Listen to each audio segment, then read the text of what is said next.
What's up les bros, c'est Danlogo, j'espère que vous allez bien. On se retrouve aujourd'hui pour une vidéo qui m'a été très demandée ces derniers mois, la vidéo setup de ma sono. Donc je me suis dit je vais sortir le setup de ma sono puisque la semaine prochaine c'est vos sonos que je présente. Ça sera l'épisode de Sonotech numéro 1. Sonotech c'est l'émission, enfin la série plutôt où je présente vos sonos.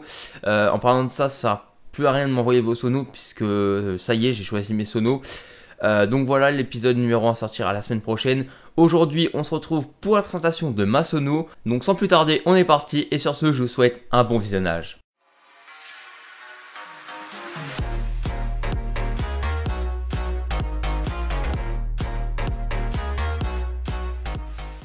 Niveau son, on a le son du PC qui part sur ce contrôleur audio. C'est le Hercule MK4. Il est relié en RCA sur le canal 5.6 de ma table de mixage, c'est la Xenix 802. Donc le canal numéro 1 de cette table de mixage, c'est pour mon micro sans fil, c'est le The T-Bone TWS-1R. On retrouve le micro sans fil avec son récepteur. Le canal numéro 2, c'est une deuxième entrée micro que j'utilise très rarement. Là on a une entrée line, une double line plutôt, 3-4, c'est pour cette tablette que j'utilise.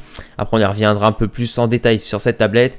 Le canal 5.6 c'est pour le contrôleur audio comme vous avez compris. Ce canal c'est pour utiliser des retours de scène. En l'occurrence j'en ai pas. Du coup j'utilise une JBL Flip 3 que je n'ai pas là malheureusement. Ici c'est la sortie de mes enceintes. Donc le master général de la table. C'est relié à un equalizer. Cet equalizer c'est le Behringer Ultragraph pour 1502 HD. C'est un equalizer double canaux. Comme il y a deux canaux, un canal pour une enceinte comme j'en ai deux. Ça me permet d'augmenter ou de baisser certaines fréquences et d'avoir un meilleur son. Donc on a la première enceinte qui est ici, c'est relié en XLR. La deuxième enceinte, elle est là. Donc comme je disais, c'est relié en XLR et c'est branché au secteur puisque ces enceintes sont actives, donc elles sont déjà amplifiées. Ce sont les deux VIN A15, elles montent à 500 watts en RMS et 1000 watts en crête. Ici, on a mon ancien pupitre DMX. Il est allumé, mais il me sert qu'en cas d'urgence. Puisque comme vous pouvez le voir, j'ai mon nouveau pont et du coup tout est piloté grâce à une interface DMX. Je vous l'ai présenté en plus sur la chaîne YouTube, vous avez le lien en description. Et je pilote tout ça grâce à Freestyler. La tablette justement va y revenir un peu plus en détail. Elle me permet de gérer, par exemple si je suis sur Valtura DJ, de gérer mes lumières. Comme vous pouvez le voir, je peux gérer les lire, les faire tourner, etc. Puis là j'ai différents boutons que j'ai programmés. En l'occurrence ici c'est pour mes lire, pour mettre des couleurs. Et après j'ai créé des groupes pour les sélectionner. Il faut savoir que mon pont a deux possibilités pour être monté. Donc ici on retrouve la première version et dans quelques instants je vous montrerai la deuxième version. La deuxième version est adaptée à une salle en particulier puisqu'elle n'a pas de plafond cette salle. Ce qui me permet de mettre les lires en hauteur, les accrocher au plafond, et comme elles sont accrochées au plafond, je me retrouve avec deux trous sur mon pont, donc il faut que je les comble, et vous allez voir dans la partie 2 comment je fais ça. Pour le premier type de ce pont, on retrouve en premier une parallèle par 56 de chez Showtech. Ensuite on retrouve une mini lyre de chez Boomton DJ, une Froggy, la Froggy. Ensuite on retrouve le Gobo Rainbow au milieu des deux trépieds.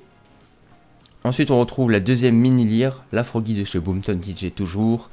Et une deuxième parallèle de chez Showtech. Donc ici on retrouve la deuxième version de mon pont. Donc une Showtech par 56, un scanner que j'y reviendrai après, le Gobo Rainbow, un laser Ibiza, une boule avec les effets sympathiques dont je n'ai plus la référence. Et une deuxième parallèle Showtech. Ce scanner c'est un Stageline Scan 12. Il est très vieux, c'est un collègue qui me l'a prêté, il n'est pas du tout à moi. Et on me l'a prêté une fois, je ne le redemanderai plus parce que ce scanner est vraiment pas terrible. Donc ici sur cette parallèle on a un câble DMX de 10 mètres qui part, qui monte au plafond. Et vous l'aurez deviné, les lyres sont au plafond, ce sont deux lyres Boomton DJ Froggy. Je vous l'avais dit dans la séquence précédente. Et voilà ce que ça rend en gros.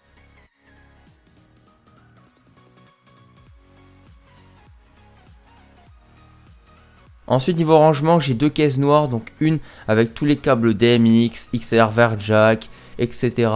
Et une autre caisse noire avec tout ce qui est rallonge électrique. Ensuite j'ai de petites mallettes, donc dès qu'on l'ouvre on retrouve une grande rallonge électrique, deux pinces pour maintenir mon drap noir aux tables. On a un petit sachet de course avec plein de câbles d'alimentation pour mes lumières, pour mes haut-parleurs, ainsi que deux rallonges électriques. Et ici on retrouve un casque Pioneer et mon contrôleur audio MK4 et un micro Fila. Voilà, j'espère que cette petite séquence vous aura plu. Donc il y a 2-3 choses que j'ai pas précisées. Donc au-dessus de mon equalizer, on retrouve un dispatching. Donc la référence, je ne l'ai plus du tout. Je l'avais acheté dans une boutique près de chez moi. La boutique a fermé. Ça fait depuis bien longtemps que je l'ai. Ça va faire 5 ans, 5-6 ans que je l'ai. Aussi pour les trépieds, les deux trépieds hantés, vous avez une vidéo unboxing où je en déballe un, le deuxième est arrivé un peu plus tard. En fait, c'est deux trépieds hantés où je les ai reliés grâce à un petit système, vous savez, une photo. En fait, j'ai relié les deux barres grâce à ce qui tient le Goborimbo. En fait, le Goborimbo, j'ai dévissé les vis et quand je dois l'installer, je dévisse les vis qui sont sur lui. Je le fixe parce que l'armature, en fait, c'est l'armature qui permet de fixer le Goborimbo sur des trépieds. Et cette armature permet de relier les deux trépieds, les deux barres hantées, en fait, sur elle, ce qui permet de faire un mini pont. Donc je trouve que ça rend assez bien. Donc pour les trépieds hantés, vous avez la référence aussi en description, plus la vidéo unboxing que j'avais sortie il y a 2-3 ans. Pour les trépieds de haut-parleurs, eux, j'ai pas la référence, c'est mon père qui les avait achetés il y a un petit moment sur Amazon. Du coup, j'ai pas la référence non plus. Maintenant, vous avez toutes les références en description de vidéo en principe. Et sur mon site, si on va sur talongo.fr, Sono et Setup. Pour le setup de la Sono, ça devrait être mis à jour d'ici quelques jours. En plus, mon site, il faut que je migre d'hébergeur, donc j'en profiterai à ce moment-là pour faire ça.